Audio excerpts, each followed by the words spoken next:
ഇന്നത്തെ കാലഘട്ടം പ്രത്യേകിച്ച് നമ്മുടെ യുവാക്കളും യുവതികളും വിദ്യാർത്ഥിനികൾ ക്ഷമ എന്ന് പറയുന്ന വലിയൊരു ഇബാദത്ത് ചെയ്താൽ അവർക്ക് രക്ഷപ്പെടാൻ പറ്റും. ക്ഷമയാണ്.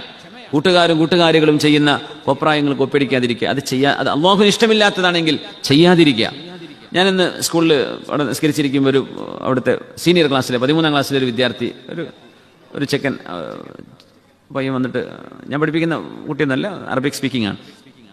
അവനോട് പറഞ്ഞു, നല്ല ഫുട്ബോൾ കളിക്കാരനാണ് ഉസ്താദ്, എനിക്ക് അമേരിക്കയിലേക്ക് ഒരു ചാൻസ് വന്നിട്ടുണ്ട്, അവിടുത്തെ ഫുട്ബോൾ അക്കാഡമിയിൽ ജോയിൻ ചെയ്യാൻ.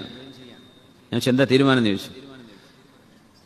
ഞാൻ പോണ്ടേ, സാറിൻ്റെ അഭിപ്രായം എന്താണെന്ന് ചോദിച്ചു. ഞാൻ പറഞ്ഞു, ഉമർ, നിന്റെ ദീൻ നഷ്ടപ്പെടുന്നൊരവസ്ഥ അവിടെ ഉണ്ടെങ്കിൽ നീ അത് ചൂസ് ചെയ്യണ്ട. നിന്റെ ദീൻ സേഫാണെങ്കിൽ നീ പോയിക്കോ. പറഞ്ഞു, എൻ്റെ ഉപ്പ അതാണ് എന്നോട് പറഞ്ഞത്. എൻ്റെ ഉപ്പ പറഞ്ഞു, മോനെ, നിന്റെ ദീൻ അത് പോയാൽ എല്ലാം പോയി, അതുണ്ടെങ്കിലേ നിനക്ക് എന്തും ഉള്ളൂ എന്നെ ഉപ്പനോട് പറയാറുണ്ട്. അപ്പോൾ ഞാനിപ്പോൾ ആ ഒരു റിക്വസ്റ്റ് ഇങ്ങനെ ഡിക്ലൈൻ ചെയ്ത് വെച്ചിരിക്കുകയാണ്. ഞാൻ തീരുമാനം എടുത്തിട്ടില്ല. എനിക്കിപ്പോൾ അവിടെ സമാധാനമുണ്ട്, നല്ല നിസ്കരിക്കാൻ പറ്റുന്നുണ്ട്. ഇതൊരു 13ാം ക്ലാസ് പഠിക്കുന്ന വിദ്യാർത്ഥി. നമ്മൾ ആലോചിച്ച് നോക്കി, മിക്സ്ഡ് ക്ലാസ് റൂമുകളാണ്, മിക്സ്ഡ് കൾച്ചറാണ്. പക്ഷെ ആ കുട്ടിയുടെ മനസ്സിൽ അങ്ങനെ ഒരു ഈമാനികമായ ചിന്ത ആ മോൻ്റെ മനസ്സിൽ വരിക എന്ന് പറഞ്ഞാൽ ഇത് എത്ര വലിയ നന്മയാണ്, എത്ര വലിയ നന്മയാണ്. അള്ളാഹു കുട്ടിക്കും നമുക്കൊക്കെ അള്ളാഹു ഹിദായത്ത് നിർത്തി തരട്ടെ. ഇതൊക്കെ ഇല്യൂഷനാണ്. നമ്മുടെ ചുറ്റും നടക്കുന്ന ഈ സംഗതികളൊക്കെ ഭയങ്കര രസകരമാണെന്ന് തോന്നുന്നേ ഉള്ളൂ, അതിലൊന്നും രസമില്ല എന്ന് എനിക്കറിയാം. സത്യം പറഞ്ഞാൽ കണ്ണ് നനഞ്ഞുപോയി. ആ ഒരു കുട്ടിയാണ് ഈ പറയണത്. സുബ്ഹാനല്ലാഹ്, ഒരു 18-19 വയസ്സ് പ്രായമുള്ള ചെറുപ്പക്കാരനാണ് ഈ പറയണത്.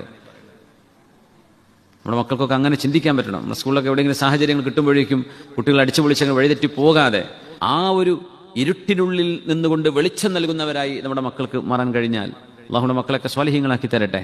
വസ്സബ്റു ദിയാ, ക്ഷമയെന്നത് അതൊരു പ്രഭയാണ്. കൂട്ടുകാർക്കിടയിൽ ഇങ്ങനെ ഇപ്പം 40 മിനിറ്റിന്റെ ബ്രേക്ക് ടൈമാണ്. ആ ബ്രേക്ക് ടൈമിൽ കുറേ കുട്ടികൾ നിസ്കരിക്കാൻ വരും.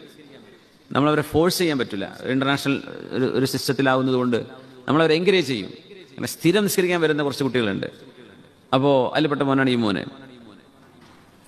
ചുറ്റുവട്ടത്തും കുറേ ഹാങ് ഔട്ട്സ് കാണാം.